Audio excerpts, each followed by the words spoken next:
사랑하는 삼육대학교의 성도 여러분들, 오랜만에 다시 뵙게 돼서 정말 반갑습니다. 오늘 양효원 목사님 너무 감동적인 이야기, 마음이 뭉클했습니다. 또 찬양대 귀한 찬양이네, 감사합니다. 올해 3월 1일은 Southern Adventist University의 매우 슬픈 날이었습니다. 왜냐하면 21년에 졸업한 간호학과 졸업한 학생이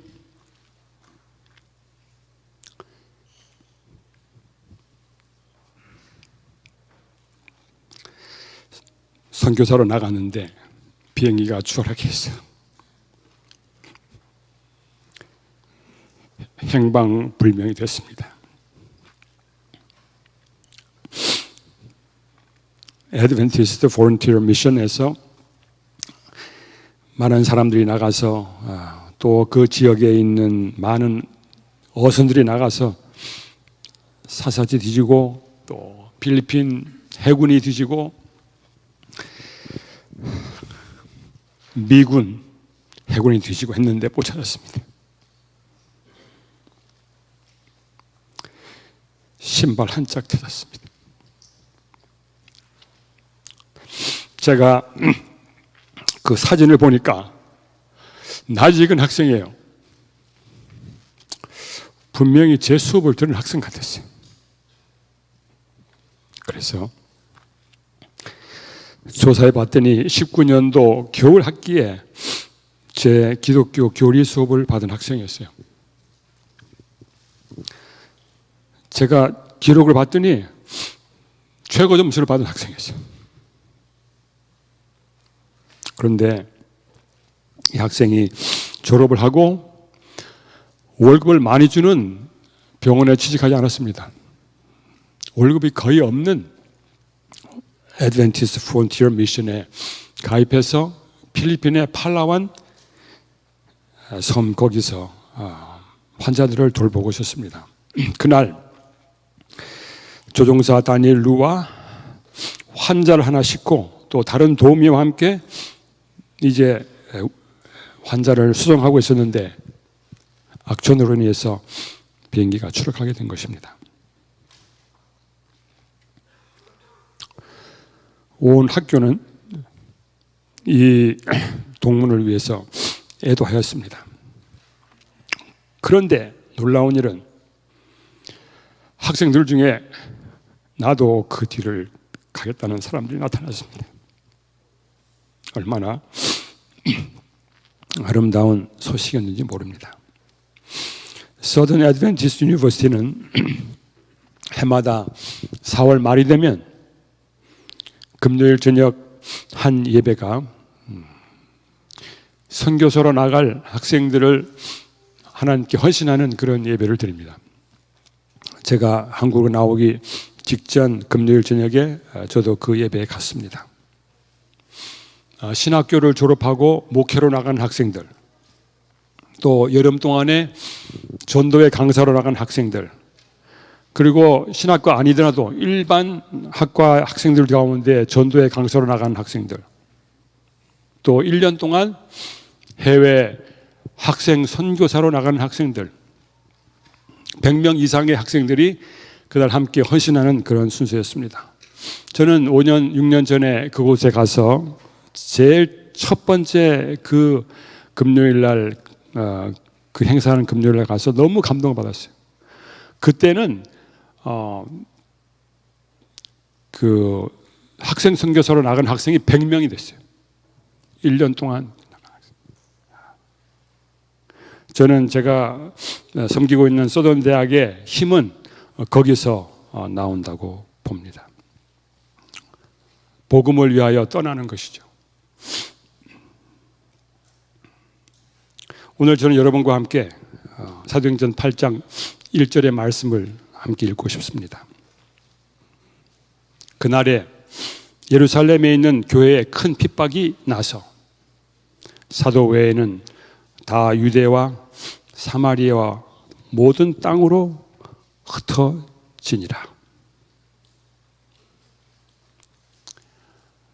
7장에는 스데반이 순교를 당하고 교회는 무서운 핍박을 받게 되는 장면이 나옵니다. 그래서 예수님을 메시아로 받아들인 사람들은 예루살렘에 평안히 머물 수 없었습니다.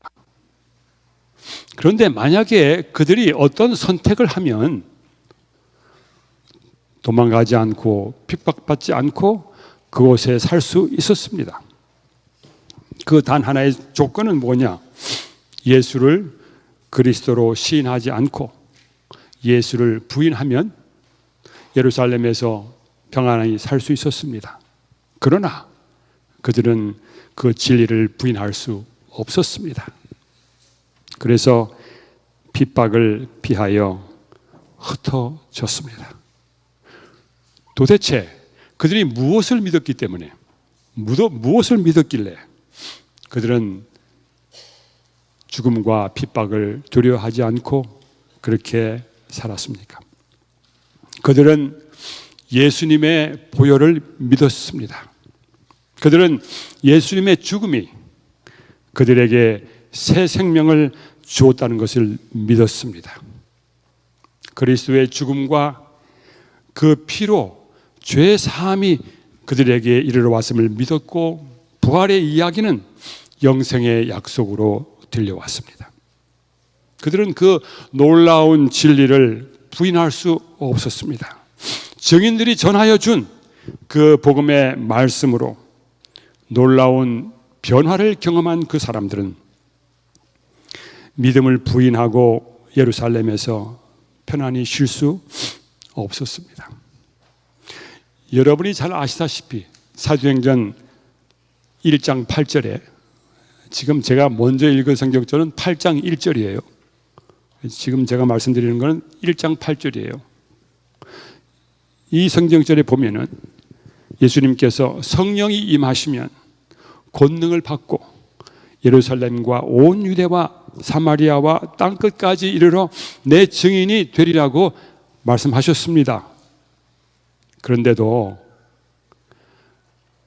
이 제자들은 이 말씀을 따라서 그렇게 하지 아니하고 1장 4절에 예루살렘을 떠나지 말고 약속한 것을 기다리라고 하는 말씀에 너무 치중해서 널리 나가 전하는 것보다는 예루살렘에 거하는 것을 좋아했습니다. 그 결국은 핍박 때문에 여러 곳으로 도망가면서 전도하는 아주 특이한 일이 생겼습니다. 초기 기독교인들은 핍박 때문에 이동할 수밖에 없었습니다. 그 이동은 여러 사람들에게 복음을 전해주는 좋은 기회가 되었습니다. 우리가 너무나 잘 아는 아브라함은 하나님의 부름을 받고 고향을 떠났습니다. 이 이야기가 창세기에 나오지만은 사도행전 7장에 또 나옵니다. 스데반의 설교 가운데 이렇게 말씀했습니다. 우리 조상 아브라함이 하란에 있기 전 메소포타미아에 있을 그때에 여호와의 영광의 하나님이 그에게 보여 가라사대 내 고향과 친척을 떠나 내가 내게 보일 땅으로 가라 하시니. 아브라함이 어떻게 했습니까? 갔습니까? 네, 아브라함이 갈대아 사람의 땅을 떠나서 하나님이 그를 너희 시방 거하는 이 땅으로 옮기셨느니라. 7장 4절의 말씀이에요. 그런데 히브리서에서는 이렇게 풀었습니다. 믿음으로 아브라함은 부르심을 받았을 때에 순종하여 장래 기업으로 받을 땅에 나갈새 갈 바를 알지 못하고 나갔다고 말씀했습니다. 창세기 12장 내가 네게 지시할 땅으로 가라. 그는 여호와의 말씀을 쫓아 갔다고 했습니다. 아브라함의 나이가 75세였습니다. 성경에는 또 떠나간 사람이 이야기하겠습니다. 너무 유명한 사람이죠. 이제 내가 너를 바로에게로 보내어 너로 내 백성 이스라엘 자손을 애굽에서 인도하여 내게 하리라. 누굽니까? 누구에게 말씀하신 것이죠? 모세입니다.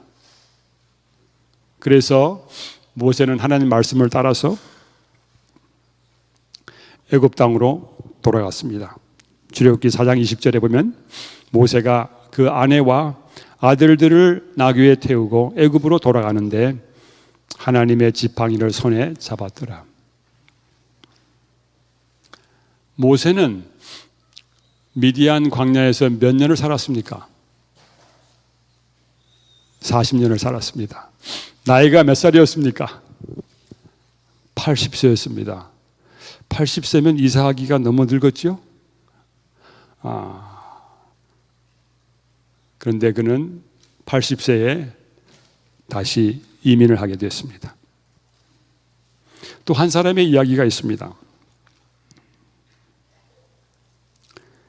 사도행전에 나옵니다. 사도행전 13장 2절과 3절에 보면 주를 섬겨 금식할 때에 성령이 가라사대 내가 불러 시키는 일을 위하여 바나바와 사울을 따로 세우라 하시니 이에 금식하고 기도하고 두 사람에게 안수하여 보내니라.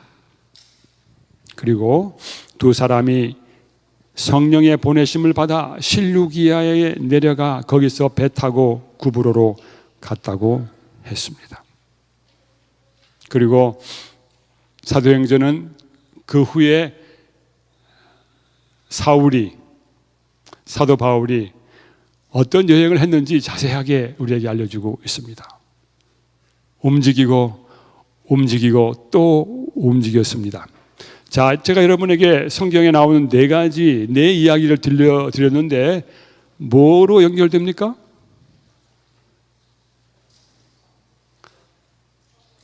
여러분 굉장히 얌전하시네요. 그렇죠? 큰 소리로 한번 말씀해 보세요. 떠나는 거지요. 이동이고 이사고 움직임입니다. 하나님의 큰 뜻을 따라 이동하고 이사하고 여행하고 움직이는 그런 일.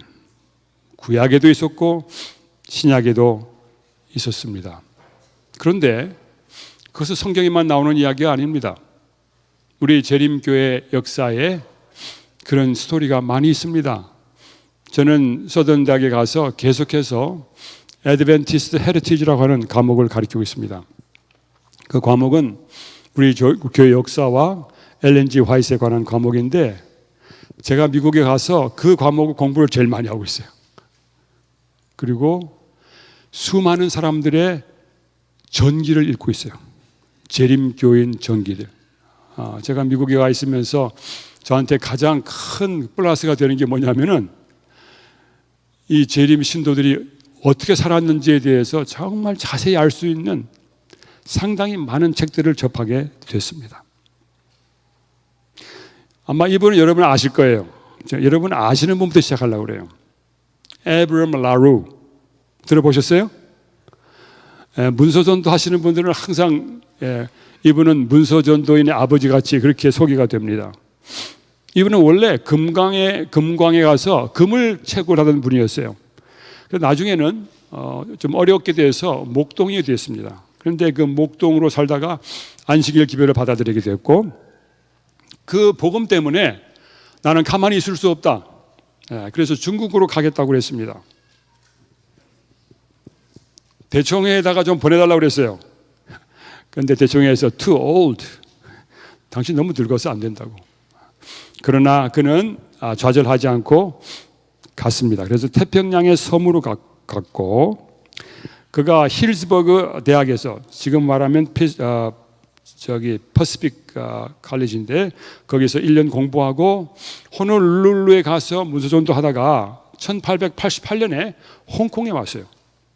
홍콩에 와서 뭐 했냐면은 항구에 정박해 있는 모든 배를 방문해 가지고 선원들에게 전도하는 일을 했습니다. 그뿐 아니라 그들에게 우리 재림교회 문서들을 안겨가지고 그들이 가는 곳마다 재림 기별을 전하게 했습니다.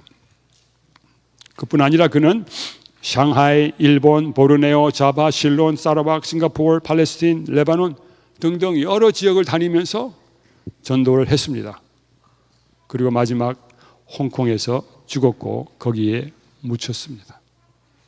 재림 기별이, 이 놀라운 기별이 그를 계속 움직이게 하고 또 움직이게 하고 많은 영혼들을 주님께로 이끌고 왔습니다. 1890년 내 가족 10명이 캔사스 주에 있는 탐파라고 하는 작은 마을로부터 아르헨티나로 이사를 갔습니다. 그런데 이분들은 러시아에서 농사를 짓던 독일 농부였는데 이분들이 미국에 와서 재림 기별을 받아들이고 재림 교인이 됐습니다. 그런데 그 기별을 받아들인 다음에 가만히 있을 수 없었어요. 야, 우리 아르헨티나에 독일에서 이민 온 사람이 많이 있는데 우리 전도하러 가야 되겠다. 그래서 잘 살라고, 잘 먹고 잘 살라고 온 미국에 왔는데 다 접어버리고 짐 싸가지고 아르헨티나로 갔습니다. 근데 그 중에 한 사람은 호르케 리펠이라는 사람이 있었는데 그 사람이 원래 아르헨티나에 살다가 미국으로 또 온 사람이에요. 그래서 이 호르케라는 사람을 따라서 이 사람들이 아르헨티나로 다시 갔습니다. 가보니까 거기에 이미 러시아에 살던 농부들이 와서 거기 있었고, 재밌는 것은 한 사람은 이미 러시아에서 재림기를 받았다는 거예요. 그래서 함께 모여서 예배를 드리는 아름다운 이야기가 있었습니다.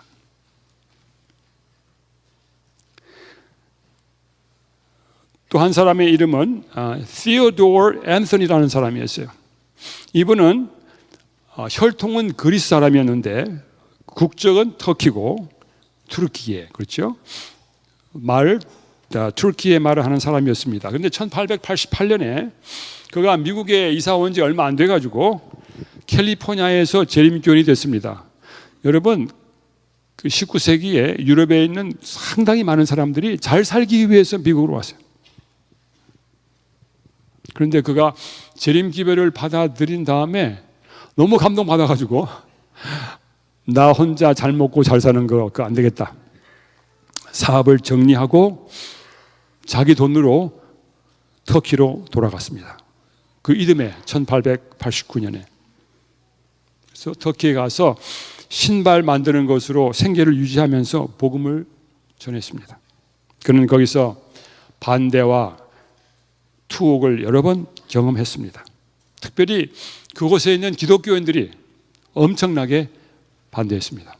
그 기독교인은 누구냐면은 그리스 종교입니다. 그가 그곳에서 전도해, 정말 어려운 곳이죠.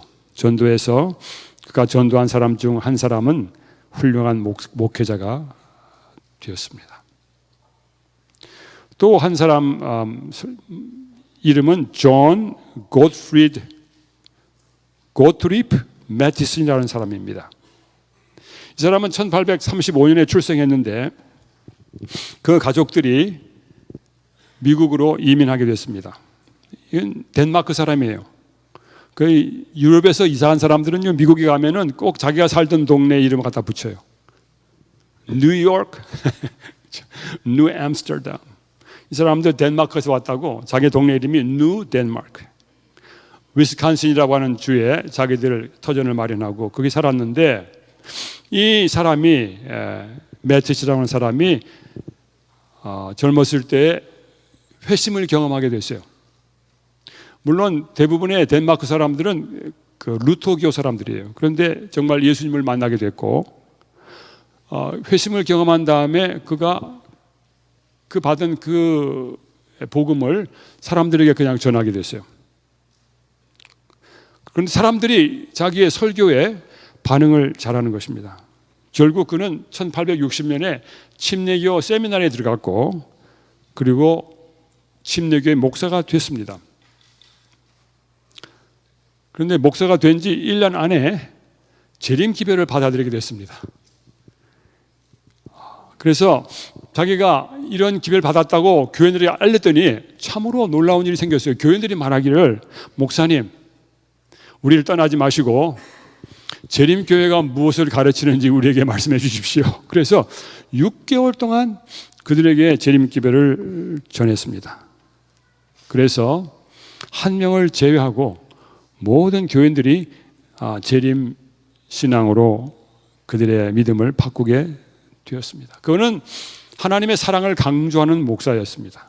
그리고 여러 주에서 전도하고 글을 쓰고 소책자와 전도지를 만들고 노래책을 만들고, 그리고 노르웨이와 덴마크어로 많은 것들을 출판했습니다.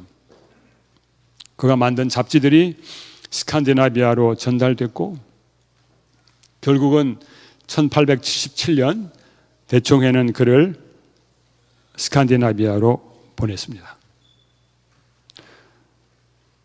우리 교회 역사에 보면은 미국 외에, 미국 밖에서 우리 교회가 조직되면서 합회들이 조직됐는데, 혹시 어느 나라에 제일 먼저 합회가 조직된 줄 아십니까? 덴마크예요. 그 초창기에 우리 유럽에서 우리 덴마크 우리 교회가 굉장히 활발했어요. 지금은 그냥 이제 다 이제 거의 다 사양길에 들었는데요. 이분이 거기서 전도하면서 기초를 닦았습니다. 노르웨이, 오늘날 오슬로에서 전도본부를 설치하고 성공적인 전도 활동을 통해서 엄청난 호응을 받았습니다. 교회를 조직하고 출판사를 설립하고 시조 잡지를 창간하는 그런 일을 했습니다. 제가 여러분들에게 소개해드린 이 초기 재림교회 헌신한 종들은 잘 살려고 미국에 왔다가 그걸 버리고 어려운 환경에도 불구하고 복음을 전하기 위해 이동한 사람들의 이야기입니다. 경제적인 편안함을 얻기 위해서 이민 왔는데, 복음을 받은 후에 그들의 생각은 완전히 바뀌었습니다.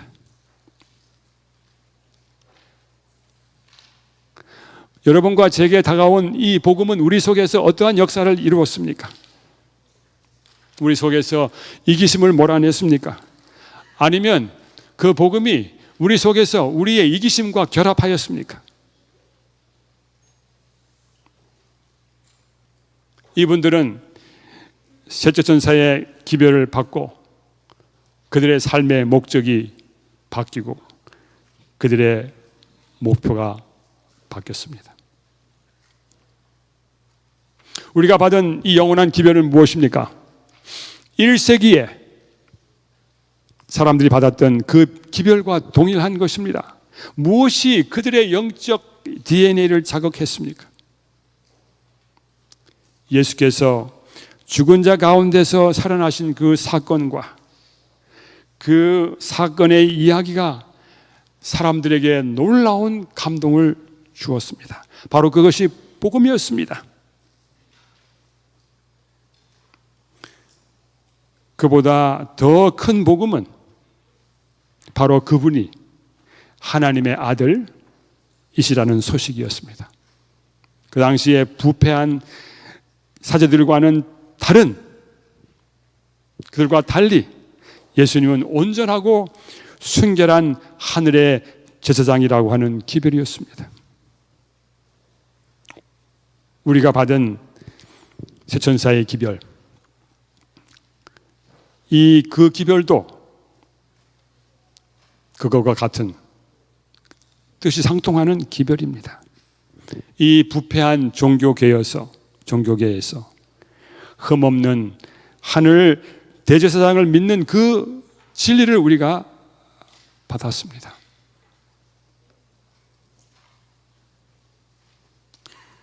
한 분 더 이야기하겠습니다. 여러분 잘 아는 분이에요. 누굴까요? 엘렌 화이트. 너무 잘 아시죠? 엘렌 화이트는 1855년부터 1877년까지 22년 동안 베델 크릭에 거주했습니다. 베델 크릭이 1855년부터 재림교회의 센터가 되었습니다. 그런데 와인 여사는 1877년에 캘리포니아로 이사를 가서 힐스버그에 집을 샀습니다. 왜 갔냐면은 남편의 건강을 위해서 갔습니다. 그러나 안타깝게도 화인 목사님은 몇 해 못 가서 돌아가셨습니다. 화인 목사님 돌아가신 다음에 화인 여사는 1885년부터 1887년까지 유럽에 가셔서 거기서 선교사로 일했습니다. 여러 나라를 다니면서 복음을 전했습니다. 그리고 1891년부터 1900년까지 호주에 가셨습니다. 사실 화인 여사가 호주로 가게 됐다는 소리를 들었을 때 엄청나게 기분이 상했습니다. 내가 왜 호주로 가? 나한테 상의도 안 하고 굉장히 가슴 아팠습니다. 그러나 또 대총회는 화인 여사를 호주로 보낼 그런 결정을 할 권리도 없었는데 그렇게 결정해가지고 보냈어요. 그걸 받아들이고 갔습니다. 그때 나이가 63세였습니다. 거기서 10년 동안 봉사했습니다.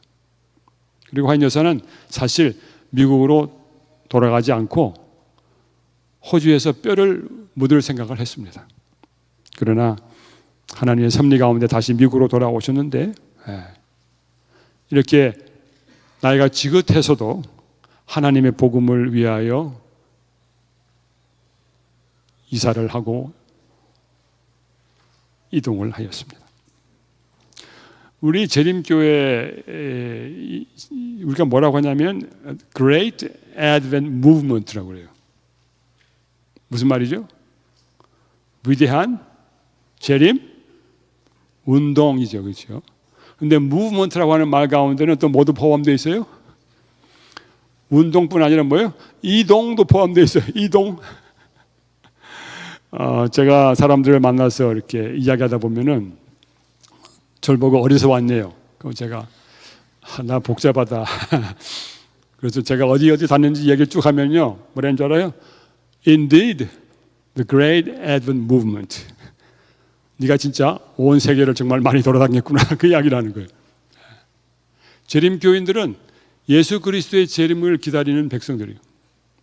그리고 그 재림을 기다리면서 이 재림 기별을 전하기 위해서 여러 가지 어려움을 무릅쓰고 이동하는 것을 두려워하지 않는 사람들이에요. 여러분, 세천사의 기별을 받은 여러분의 사명은 무엇입니까? 창조주 하나님께 사람들을 인도하는 것이 아닙니까? 십자가의 보혈을 통하여 인간의 속죄를 이루신 예수님을 소개하는 것이 아닙니까? 그렇다면 우리는 자리에서 일어나야 합니다. 그리고 가야 합니다. 그러나 대부분 우리는 이 움직임에 역행하고 있습니다. 재림교회 대학이 서 있는 여러 지역은 재림교인 집중, 인구 집중 현상이 있습니다. 기쁜 현상입니까? 슬픈 현상입니까? 여러분 대답하기 곤란하시죠? 슬픈 일입니다. 한국에서는 재림운동이 삼육동으로 모여드는 이동으로 꽃을 피웠습니다. 이 주변에 교회들이 많이 있습니다. 신실한 재림 신도들이 자녀 교육을 위해 다 이 지역으로 이사 오면서 지방 교회는 힘을 다 잃었습니다. 그런데 여러분, 이 대한민국에 2015년 통계에 보면은 56%가 대한민국 국민 중에 56%가 무종교입니다. 유교도 아니고 불교도 아니고 아무것도 아니에요. 2023년이니까 아마 훨씬 더 많아졌을 거예요. 제가 이 대학에 일하는 동안에 물리치과 학생들 늘 인터뷰를 했는데 놀라운 사실은 우리 교인 자녀 몇 명 빼놓고 나머지는 거의 다 무종교였어요. 아마 80% 이상이에요. 너무 놀랐어요, 제가. 예. 그래 물어봤어요. 니네 가족이나 친척이나 누구 중에 교회 나가서 뭐 종교 없대요. 자기네 식구 중에 아는 사람 중에는 종교인이 한 명도 없대요. 너무 충격받았어요. 대개 우리는 바벨론이라고 하는 것을 매우 좁게 정의합니다.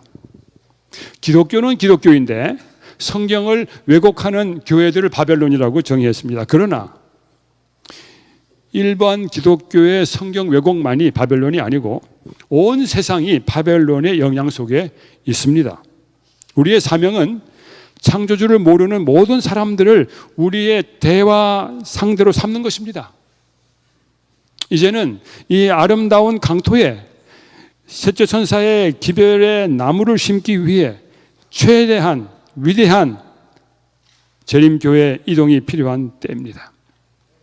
지금도 많은 이들이 셋천사의 기별을 선포하기 위하여 그들이 살던 곳을 떠나 낯선 땅으로 이주하고 있습니다. 그것이 국내이든지 아니면 외국이든지 많은 이들이 이 위대한 재림 운동에 참여하고 있습니다. 무브먼트, 움직이는 것입니다. 한국 재림교인 중에 많은 분들이 편안한 자리를 박차고 일어나 떠났습니다. 점점 더 많은 분들이 더 어려운 곳으로 이사하고 있습니다. 이익을 위하여, 경제적 이익을 위하여, 그게 아니라 복음을 위하여. 복음은 더 큰 경제적 이익을 추구하기 위한 목적으로 이사하게 하지 않고 영혼을 위하여 이사하게 합니다. 저는 이 학교에서 일하는 동안에 작은 교회에 나가서 헌신하는 교수님들, 저보다 한참 어린 교수님인데 저는 마음으로 정말 존경했습니다. 지금도 존경하고 있습니다. 저는 여러분에게 떠나자라고 말씀합니다. 오늘 김의배 목사님 상당히 좀 어려운 형편에 빠지겠는데 절대로 목사님 괴롭히지 마세요. 의논한 적이 없습니다. 그리고 목사님은 교인들 잃는 거 싫어하실 거예요. 떠날 수 없는 분들이 있어요. 여러분 염려하지 마세요. 원하면 떠날 수 있는 분은 떠나서 더 큰 역할을 하실 수 있습니다. 그리고 남은 분들은 응원하시기 바랍니다. 우리 모두 복음을 위하여 일어나 떠납시다. 감사합니다.